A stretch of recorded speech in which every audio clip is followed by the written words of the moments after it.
വധശിക്ഷയ്ക്ക് വിധിക്കപ്പെട്ട് സൗദി ജയിലിലായിരുന്ന അബ്ദുൾ റഹീമിന് വേണ്ടി കൈകോർത്ത് മാതൃകയായവരാണ് നമ്മൾ മലയാളികൾ.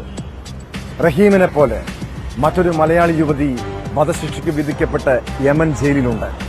യമൻ പൌരനെ കൊലപ്പെടുത്തിയ കേസിലാണ് പാലക്കാട് സ്വദേശിനി നിമിഷപ്രിയയ്ക്ക് കോടതി തൂക്കുകയർ വിധിച്ചത്.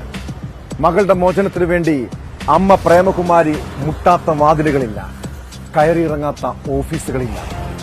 നിയമ പോരാട്ടങ്ങൾക്കൊടുവിൽ പ്രേമകുമാരി യമനിലേക്ക് യാത്ര തിരിക്കുകയാണ്. നിമിഷപ്രിയയുടെ മോചന ചർച്ചകൾക്കായാണ് ഇവരുടെ യാത്ര. മകളെ കാണാൻ സാധിക്കുമെന്നും മോചനം സാധ്യമാകുമെന്നുമാണ് ആ അമ്മയുടെ പ്രതീക്ഷ.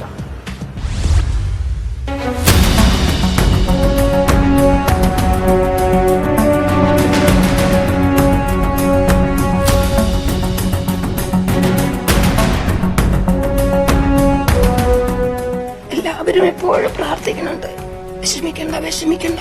എനിക്ക് മനസ്സിന് ബുദ്ധിമുട്ടുകൾ, തടസ്സങ്ങൾ വന്നല്ലോ. ഡൽഹിയിൽ നിന്ന് അനുമതി കിട്ടിയെങ്കിലും പോണവിടെയൊക്കെ തടസ്സങ്ങളാണ്. ഇത് കഴിഞ്ഞ ആഴ്ചയിൽ കൂടി നല്ല തടസ്സങ്ങളായി പോയി. പിന്നെ എന്തോ യുദ്ധവും പ്രശ്നങ്ങളൊക്കെ പാലസ്തീനായും അങ്ങനെയൊക്കെ ആയിട്ട് ഒമാനും ഒക്കെ ആയിട്ടുള്ള പ്രശ്നങ്ങൾ വരുമ്പോൾ വീണ്ടും തടസ്സമാവുമല്ലോ ദൈവമേ എന്നുള്ളതിന് നെഞ്ചൊക്കെ പൊട്ടുന്ന വേദനയും സൗണ്ടൊക്കെ അങ്ങനെ പോയി. വിഷമം മാത്രം കൊണ്ടിരിക്കുകയാണ്. എന്തിനാ ഈ വിഷമം ഇങ്ങനെ ഭക്ഷണമായി കഴിക്കണമെന്നും പറഞ്ഞ് കന്യാസ്ത്രീകൾ എന്നെ ആശ്വസിപ്പിക്കാറുണ്ട്. ഒത്തിരി നന്ദിയുണ്ട്. എങ്ങനെ പറഞ്ഞറിയിക്കുന്നറിയില്ല. അവസാന നിമിഷം പെട്ടെന്നായതുകൊണ്ട് ഒത്തിരി സമയം പറയാനില്ല, മിനിറ്റുകളായിട്ട് പോകണം.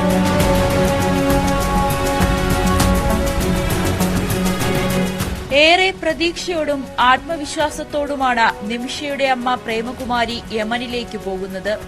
കഴിഞ്ഞ 7 വർഷമായി കേന്ദ്ര സർക്കാരും സേവ് നിമിഷപ്രിയ ആക്ഷൻ കൌൺസിലും നടത്തുന്ന ശ്രമങ്ങളുടെ ഫലമാണ് പ്രേമകുമാരിയെ യമനിലേക്ക് എത്തിക്കുന്നതും മോചന ശ്രമത്തിലേക്ക് കടക്കുന്നതും. മരിച്ചയാളുടെ കുടുംബത്തോടും യമൻ ജനതയോടും മാപ്പ് ചോദിക്കണമെന്ന പ്രേമകുമാരി.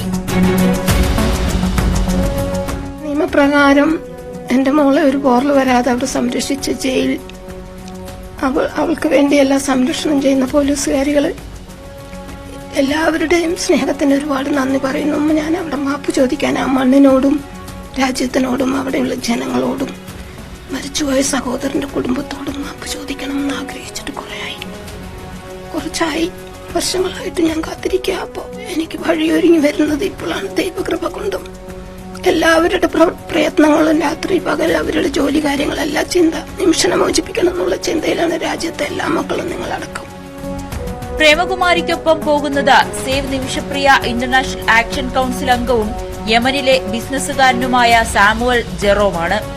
പ്രേമകുമാരി തിരികെ എത്തുമ്പോൾ നിമിഷപ്രിയ ഒപ്പമുണ്ടാകുമെന്ന് Samuel Jerome.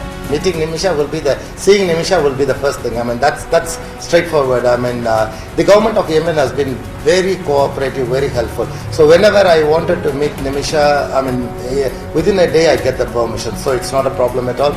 So I met Nimisha twice in jail, and I always meet Nimisha during the court sessions. I always go to the court sessions, and meeting Nimisha is not a problem at all. Yemen പൌരൻ Talal Abdul Mahdi 2017 കൊല്ലപ്പെട്ട കേസിൽ ലഭിച്ച വധശിക്ഷയുടെ ഇളവിനായുള്ള നിമിഷയുടെ അപേക്ഷ Yemen കോടതി തള്ളിയിരുന്നു.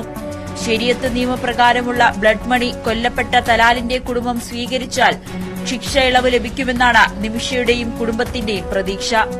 നിമിഷപ്രിയയുടെ മോചനത്തിനായി നടക്കുന്ന ശ്രമങ്ങളിൽ നിർണായക നീക്കമാണ് അമ്മ പ്രേമകുമാരിയെ യമനിലെത്തിച്ച് നടത്തുന്നത്.